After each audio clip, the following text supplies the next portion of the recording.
Okay, we're at it again. The last time we were together, we talked about Greek philosophers. I hope you enjoyed that subject.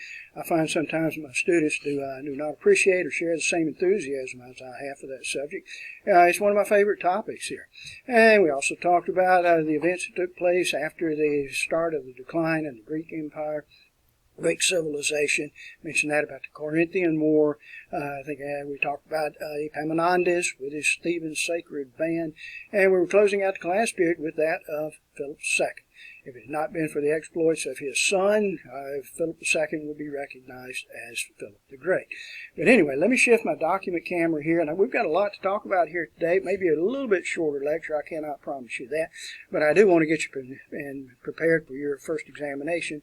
It'll be coming up the next time that we are together here, folks. Please do not take that lightly. But anyway, I'll explain that a little bit more in the future here. All right, so let's go back to documents camera here.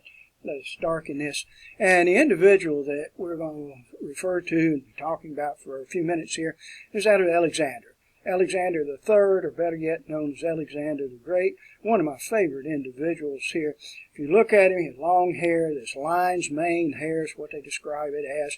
He had one blue eye, had one brown eye, smaller than the average person at that time. Even though he was a general, he was the leader of an army of 48,000. He fought like a private soldier. He fought on the front lines. And if you read your supplemental reading article, it deals with the life of Alexander, you'll find that he was wounded many, many times. And I want you to read that supplemental reading article. And by the way, you have two videos for today. You had one for Philip II, and his son, of course, Alexander. So I do want you to be familiar with that. Let's go, let me get my textbook out of the way, and I want to get into our lecture here. And once again, we're talking about the Hellenistic society and Alexander the Great. You see the dates of his life there. This is actually not the dates of his life. This is the date in which he assumed command. This was when we had the death of Philip II. A homosexual lover took the life of Philip II. And really, Alexander was 20 years of age at that time. He'd been a general since the age of 16. And his death, I'll give that to you in a little bit, was in 323 BCE. Had a very professional army, used the Macedonian phalanx. His army of 48,000 could march 33 miles a day. Can you imagine that? You know, here we have problems here. If you were in school, parking in the school parking lot and walking 200 yards to your class, you know, and we complain about that. But if you can imagine marching 33 miles a day with a heavy pack, carrying a heavy pack, Alexander's army did not have pack trains to follow along it, so behind it, so they literally lived off the land. Now, I'm going to shift back to in just a second here. Here's some of the major engagements that Alexander's army will engage in over the course of a number of years here, so you can do the figuring on that, about 11 years. But anyway, they would fight in this Battle of Granicus in 334, Issus 333, Gaugamela 331, Hydaspes River 326. I really don't care that you know any of those, but Alexander's army eventually traveled 20,000 miles, honest to goodness, and it was just unbelievable.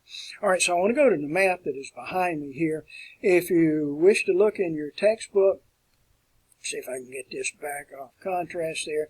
If you wish to look in your textbook, it's on page 125, I believe it is. But let's take a look at this, and maybe the microphone has picked me up a little bit with that. But where Alexander's hometown and capital city is Pella. Now, Pella is in Macedonia today. I'm not sure it's present there today. It's a destroyed city, but it's the area would, of course, be there. But when Alexander's army left Macedonia, traveling in this fashion here, and went down and fought this battle here at Granicus in 334, and continued around here, went to the area of Ephesus, and I'll mention to you in Ephesus in just a little bit as we get into the architecture. Around they go here, year 334 here, 333, the battle that took place here, and took place in Issus, on down here through Palestine and through where Israel is, into into Egypt, and actually founded the city here of Alexandria, present here, a very large city, even to this day, quite large. Continued around, back up here through Memphis, back up through the Gaza Strip here, up here, and in the year 331, fought this engagement here at Gaugamela, on into Babylon, which they'll come back to at a later time, into Persepolis. This was the capital city of Persia, and actually defeated Darius III. He was the king of Persia. On across such as this here, and let's see if I can shift my camera around so you can see this. And here, back up to the battle here that took place on the Hydaspes River. This was in the year 326, fighting against Roger Porus. Roger Porus, which had all of these elephants. And I'll show you an article about that in just a little bit. On into Bactria. Bactria is where Afghanistan is located today.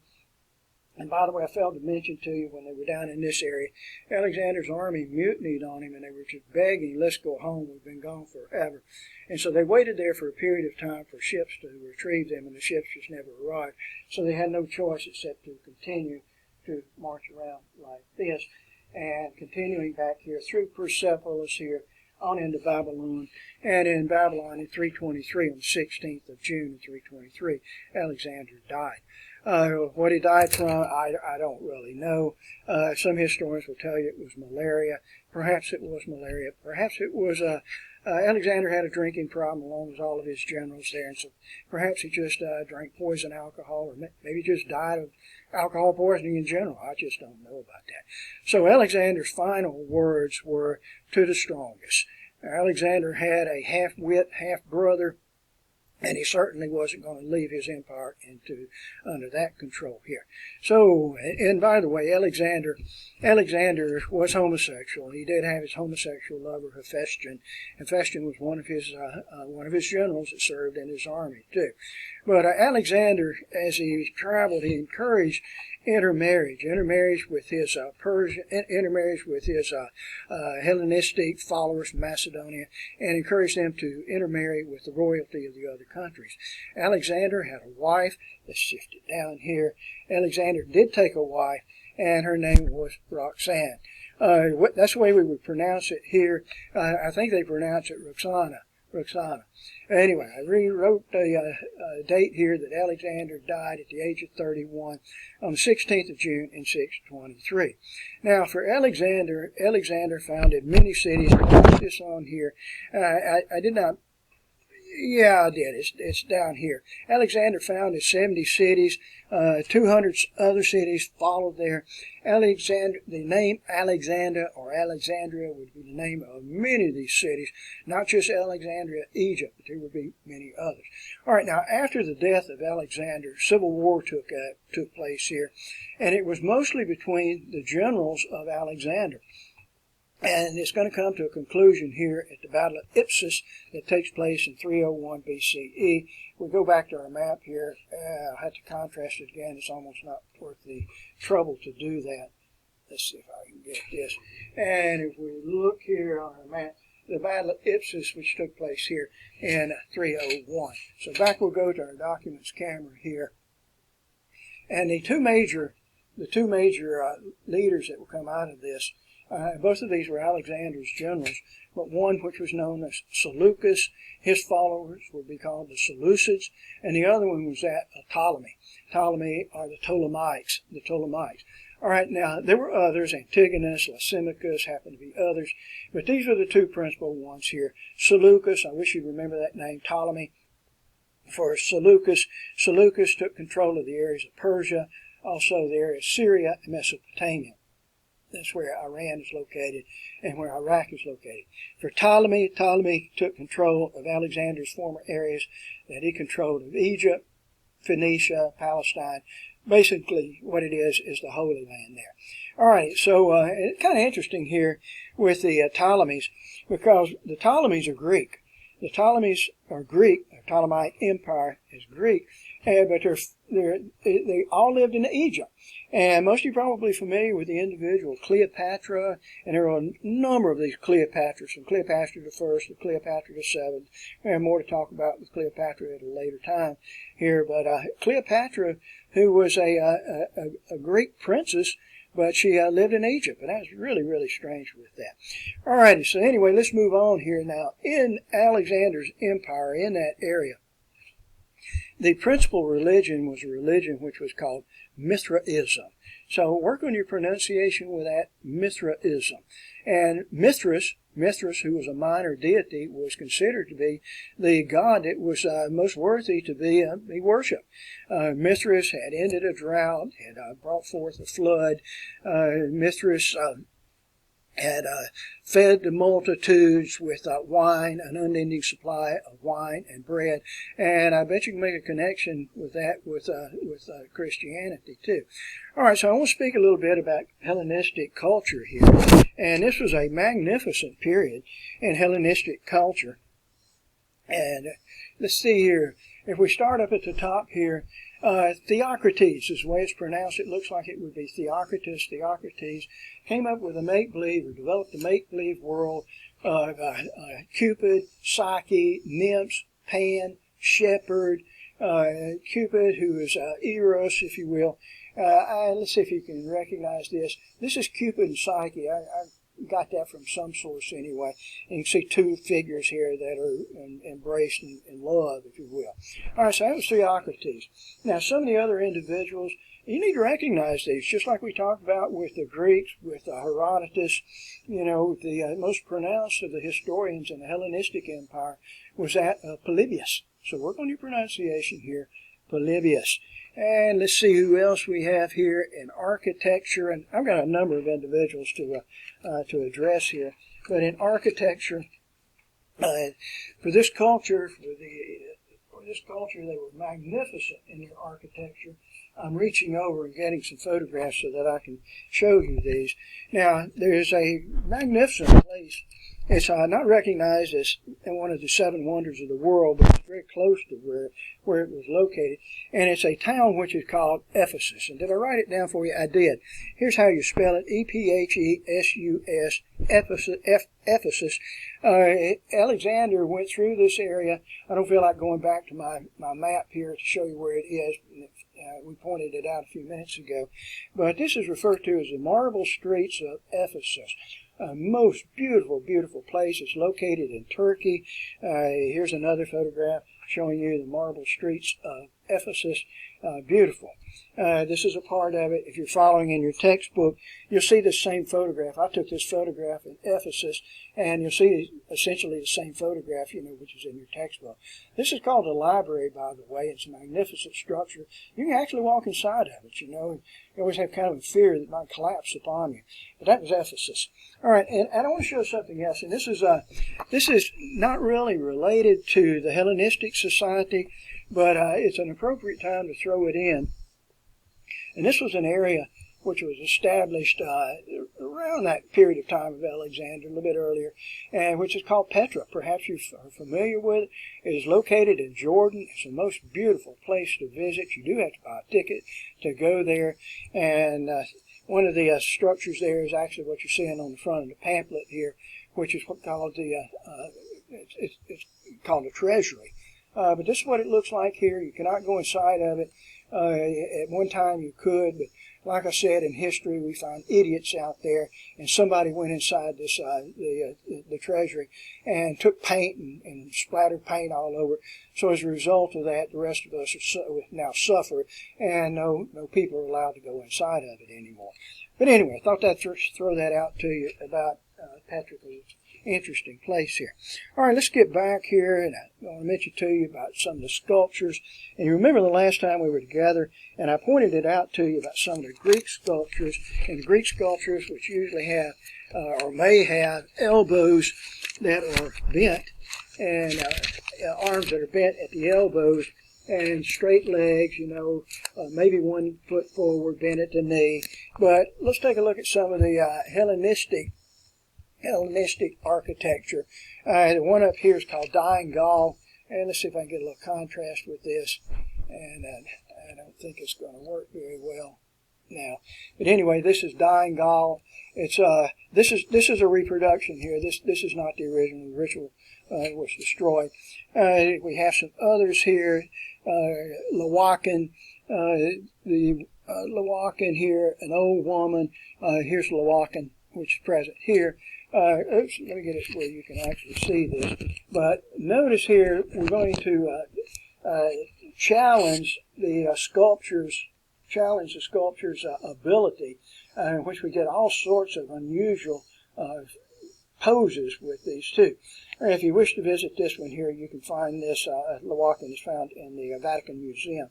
And it's kind of interesting. It looks exactly like that. It's a nice size, too. It's not a very small statue. Okay, so let's move on and get back to our lecture here with our documents camera here. This was also an age of science. In fact, we would not see another age of science to rival this until the 17th century CE. But it was a magnificent period of time here with Hellenistic society here. Most people are not even familiar with that name. But some of the interesting scientists work on your pronunciation here, Aerocystratus. Some people refer to him as Hellenistic Copernicus. And he theorized that the Earth and the planets actually orbit the sun. And of course, that's what we believe today anyway. Now, taking the opposite view was that of Ptolemy, and this is one of the many, many Ptolemies in Egypt here. Ptolemy wrote the Almagest, which systematized the works of other individuals. And instead of saying that the Earth and the planets orbit the sun, he said that the sun and the planets orbit Earth. So anyway, we know that pretty much is not the case today. Some of the other individuals associated with this age of science, Euclid, with the elements of geometry. It seems like a million years ago, but when I was taking 10th grade geometry, our textbook was, high school textbook was called Euclidean geometry. All right, some of the other individuals, which are part of this scientific age, Hipparchus, who theorized about plane and spherical trigonometry, Eratosthenes, work on your pronunciation, Eratosthenes, who calculated the Earth's circumference. Do you know the circumference of the Earth? I'm asking you folks, do you know the circumference of the Earth? Could you calculate the circumference of the Earth? And Eratosthenes, and don't ask me how to explain this because I don't have a clue with this, but Eratosthenes used sundials and placed these sundials hundreds of miles apart from each other and calculated the Earth's circumference, which is roughly 25,000 miles, with an error margin of only 200 miles. Can you even imagine that? And like I said, most of us, we couldn't even tell you what the Earth's circumference is after we read it out of a textbook. All right, another individual here was a scientist which was called Herophilus, and Herophilus, who was one of the greatest of the ancient anatomists, determined the brain as the center of human intelligence, discovered the importance of blood, determined that arteries actually transport blood. Now, he cannot determine that arteries and veins connect because that we'll have to wait until 1600 CE to find somebody that will develop that technique. All right, Aerocystratus was another anatomist. Aerocystratus, he determined that the heart was composed of valves, the tricuspid valve, the mitral valve, the semilunar valve, pulmonary and aortic semilunar valve. Okay, here. And finally, our old friend here, and I love this guy, Archimedes, developed the principles. Archimedes, by the way, was out of Syracuse, and he developed principles of specific gravity, or the law of floating bodies here. You've probably heard about this story where he was taking a bath and suddenly he realized the principles of specific gravity and ran into the streets of Syracuse stark naked and said, "Eureka! I have found it." All right, he also developed the principles here of the lever and the pulley and the screw. Archimedes, a most amazing individual. All right, I want to spend a few minutes here. And if you were in the class, we would break this down, and I would probably spend more time on this than you actually wish to hear about it. But three philosophies came out in this period under the Hellenistic society here. One was known as Epicureanism, another one was called Stoicism, and we have the third one, which I'll give to you now, but then I'll explain it a little bit in the future here, which is called Skepticism. But the two major philosophies that were developed was Epicureanism and Stoicism. Now, for Epicureanism and Stoicism, each one of these tried to alleviate the stress of just human existence here. Now, Epicureanism was developed by Epicurus around the year 300 BCE. Stoicism, which came out around the same period of time, was developed by Zeno. And anyway, under Epicureanism and Stoicism, they share several things in common. They're both individualistic. This means that Greeks and non-Greeks are the same. And where some people would take the philosophy that Greeks are superior, or a Hellenistic society is superior to that of the Persians. But both of these philosophies believe that everybody is the same. Both of these philosophies believed in universalism. Everybody is the same, likewise here. They both believe that the soul is formed of matter and cannot live outside the body. When you're dead, you're dead. Neither of these philosophies believed in a spiritual divinity. None of them believed in God. But let's take a look at Epicureanism. And incidentally, all of these are videos, video clips, and I have them for you, and I want you to spend a little bit of time with them anyway. Some of them are rather lengthy and they're rather boring, quite frankly, here. But just kind of get a feel here for Epicureanism and Stoicism and Skepticism. But under Epicureanism, developed by Epicurus, I mentioned earlier, they believed in materialistic atomism as defined by Democritus here. Everything is composed of atoms. Atoms are uncountable, they're unbreakable, they're innumerable with this. We are born with our atoms. The soul cannot survive the body, so when we die, our body returns to atoms to support future generations with this. For Epicureans take the philosophy of live the good life. La dolce vita, live the good life. If you go to Costa Rica, it's one of my favorite countries. If you travel to Costa Rica, there's a saying there which is called pura vida. Pura vida. Live the pure life. Live the good life here. Seek pleasure. Avoid pain. Avoid sexual activity. Sexual activity only leads to heartbreak. Friendships are much more important than that of having sexual relationships. You should be prepared to give your life for your friend. Now let's talk about Stoicism and see how it differs from that of Epicureanism. If you're a Stoic, then all negative is good. All conflicts are positive. And that seems kind of odd with that. Let's say, for example, here you get an ugly divorce. Let's say, for an example, that you wreck your car. Your cell phone is stolen. That's a conflict. But in the long run, it's all positive. You got rid of the crummy marriage. You learned a lesson from the car wreck that you had, and you learned to be more careful with your driving. You lost your cell phone. Well, you've learned a valuable lesson when you pay $700, $800 to get that phone replaced. So you're more careful the next time. Now, under Stoicism, you're not the master of your own fate. You're not the master of your own soul. So the only way that you can find happiness is don't judge and just take what happens to you. Just whatever befalls you, just accept this. Be an ascetic. Engage in self-denial and avoid personal pleasures with that. Practice egalitarianism where everybody is the same. Don't participate in wars. Be a pacifist. Slavery is certainly forbidden. This is if you are a Stoic. The soul cannot live outside of the body. And then we have the other philosophy here. And this is Skepticism. This is negativism. It came out in about the year 200 BCE by Archimedes. Knowledge comes from sense perception. Knowledge cannot be trusted. You know what your senses are. We have the sense of taste, the sense of smell, the sense of vision, the sense of touch here. But your senses deceive you. Your senses honestly will deceive you. Let's say, for example, here that you trust your senses. And I'm going to ask you this. If you were in class, I would ask you, do you believe what you see? Do you believe what you see? Do you believe what you hear? I had one of my friends, and I shouldn't tell you this story, that was caught in a compromising position with a member of the opposite sex, caught by his wife.